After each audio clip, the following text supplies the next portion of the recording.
So what age did you start? When did you have your first child? 25. Oh, okay. Yeah. It was very different than I had planned. It didn't go according to all the information that I'd read. This was lucky. Yeah.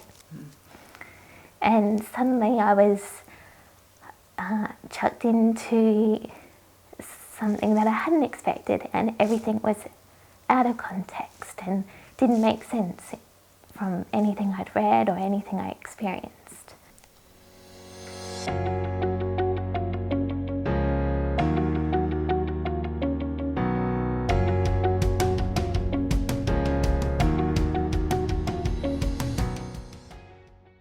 Before I actually spoke to you for the first time, I wasn't particularly au fait with how many families have autism in it, and I don't think I really understood what people were going through. So would you mind sharing a little bit about your own experiences as a parent with autism? Absolutely. Thank you. Firstly, did you have experience with kids before you became a parent? So much experience. Okay. At the age of 4, I decided that teaching is what I wanted to do.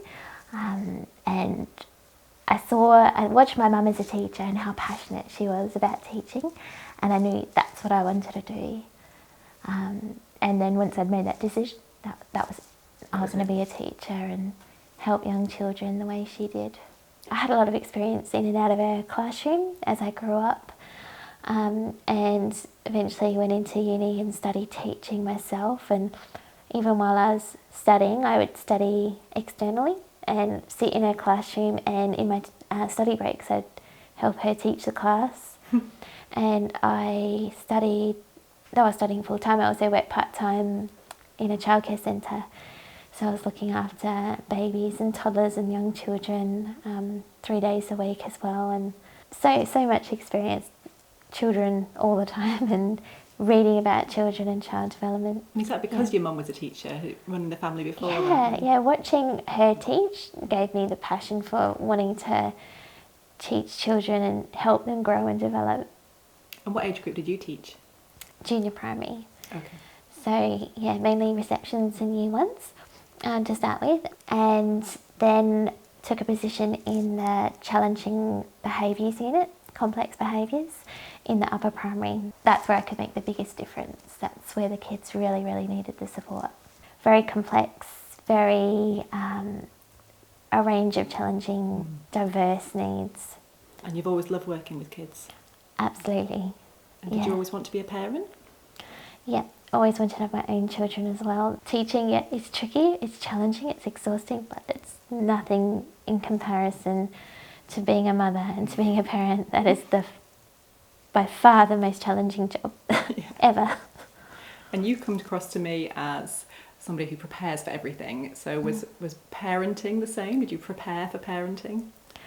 Yeah, I read lots of books, but I'd already done so much study, all on child development, and so I felt pretty prepared. But I read all the parenting books and sleep books and toileting books, and I knew the ins and outs of it, and I was very confident. I knew exactly what I was going to do, how I was going to do it, and it was just easy. So you just knew when all the milestones were supposed to hit and all that sort of stuff? Yeah.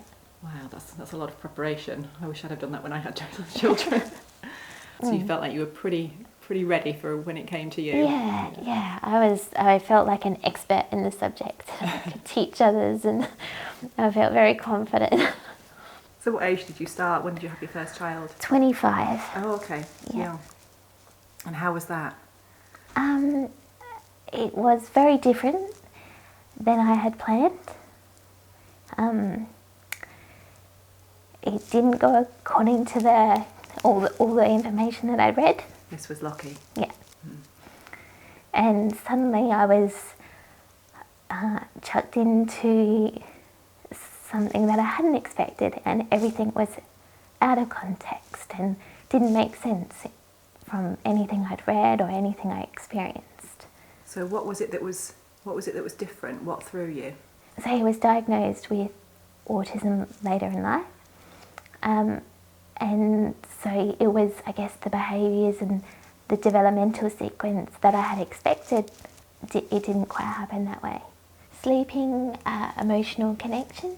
Okay. When he would get hurt, for instance, I couldn't comfort him because he wouldn't like touch. I couldn't do the things that I had dreamed of doing as a parent. When you see a child hurt or upset, you just naturally want to give them a cuddle, make them better, and all of those things I couldn't do, and so I didn't know what to do. Yeah. That must have been really hard. It's really hard and really confronting in a community environment, because if you're out and about and your child trips over and hurts themselves, people expect that you would go and comfort your child. But I wasn't able to do that because that would just make things worse. So I'd have to stand back and just watch him. Okay. That must have been really upsetting for you. So did your family and friends offer any advice? No, so he was quite challenging. We saw lots of physical aggression, biting, hitting, kicking. I couldn't leave him with my daughter because of some of the behaviours that we were seeing, and it just wasn't safe. I talked to my family about it, but they just put it back on me, so to speak, and made you feel like you were just not doing it right. I was told, it's just your parenting, it's just, you just got to give them more time out, so you just got to do things differently. So you felt it was your fault? That's really tough. It wasn't anything that was happening in his world, it was me and my parenting, and it wasn't enough. Yeah. And so when you've studied everything and you think you've got all the right answers, and then you do everything. Did you see anybody? Did you go to your GP to see if you could get any answers? I went to a GP. I went to an OT. She worked with him for several weeks, but by the end of it, she said she just doesn't know. She couldn't help him. Okay. And that was an occupational therapist? There was nothing she could do. Okay. There was a lead occupational therapist. Okay. And I went to a speechy and a psych, and both of them couldn't offer anything either. So you saw an occupational therapist, a speech therapist and a psychologist, and between the three of them, they couldn't give you any answers? No. And so the speechy, because my son has splinter skills, so he's really, really good at language. Okay. He's really good at talking expressively. And because of that, he was deemed, no, he's fine. He's fine. It's nothing happening there. After seeing specialists, you still thought it was just you? It was just so then I went back to, okay, there's something wrong. I'm doing everything I can, and it's not enough.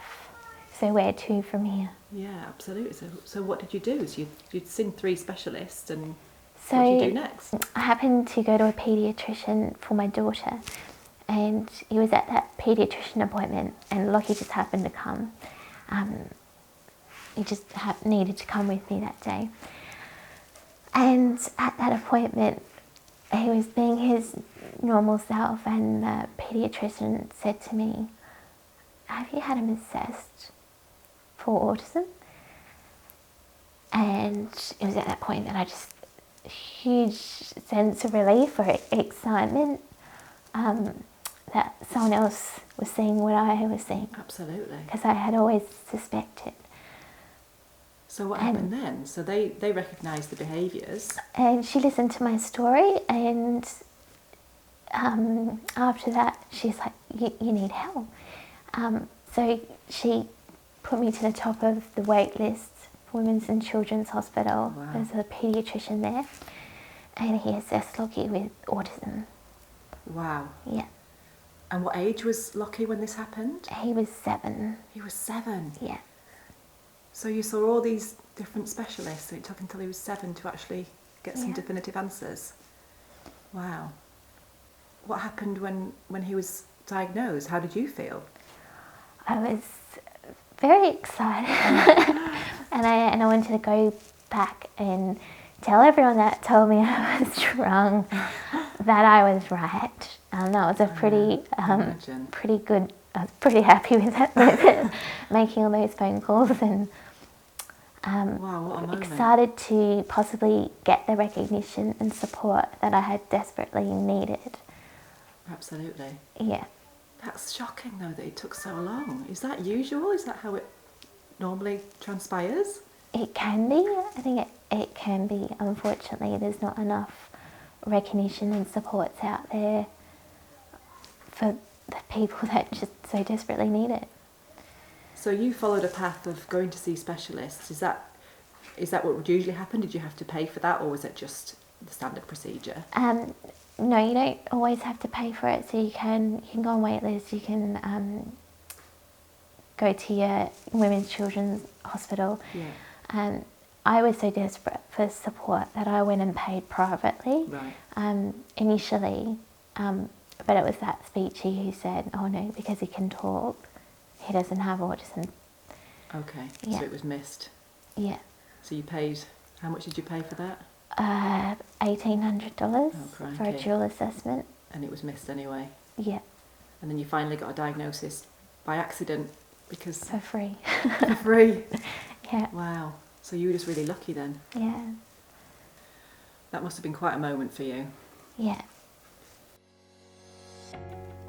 You've just been watching Crystal's story, so feel free to share yours. Please email us today at support@autismadelaide.com.au and feel free to share this video with anyone who you feel needs to see it.